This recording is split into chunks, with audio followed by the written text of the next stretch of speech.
Hello guys, welcome back to VVK lucky vlogs. ఈరోజు మనం సింపుల్గా టేస్టీగా ఉండే చికెన్ కర్రీ ఎలా చేసుకోవాలో చూసుకుందామా. దానికోసం నేను 1.5 kg బాయిలర్ చికెన్ని కాల్పించి తీసుకున్నాను.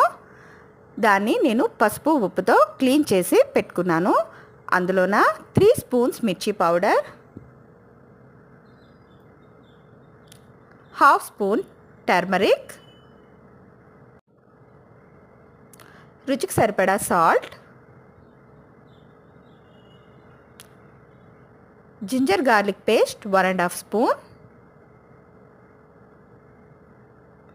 అరచక్క నిమ్మరసం పిండుకొని ఈ మసాలాలన్నీ ముక్కకి పట్టేలాగా బాగా పైనుంచి కింద వరకు బాగా కలుపుకోవాలి. చూసారా, ఇలాగా ప్రతి ముక్కకి పట్టాలి. చూసారా, ప్రతి ముక్కకి ఇలా పట్టే విధంగా బాగా కలుపుకొని, అలా కలిపితేనే మనకి టేస్ట్ అనేది బాగా వస్తుందండి. దీనిపై మూత పెట్టుకొని ఒక 1/2 అవర్ మ్యారినేట్ చేసుకోవాలి. తర్వాత ఒక కడాయిలో సరిపడా ఆయిల్ వేసుకొని సన్నంగా కట్ చేసుకున్న ఆనియన్స్,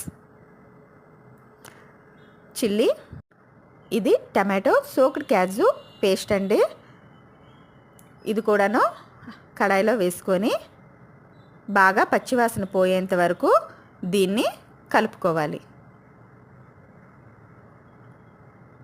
చూసారా, ఇలా పైనుంచి కింద వరకు బాగా కలుపుకోవాలి.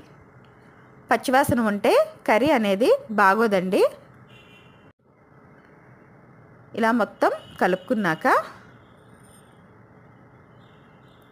30 minutes మ్యారినేట్ అయిన చికెన్ని తీసుకోవాలి.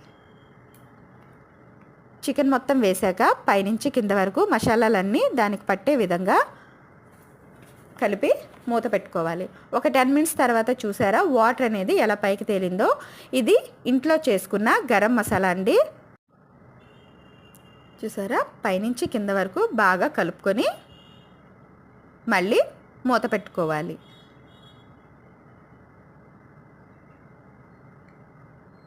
చూసారా, ఆయిల్ అనేది ఎలా పైకి తేలిందో. ఇప్పుడు లాస్ట్లో చికెన్ మసాలా వేసుకొని ఇంకో 2 నిమిషాలు కర్రీ అనేది ఉంచుకొని లాస్ట్లో కోరియాండర్తో గార్నిష్ చేసుకుంటే చికెన్ కర్రీ రెడీ అండి. Subscribe to my channel guys. Bye.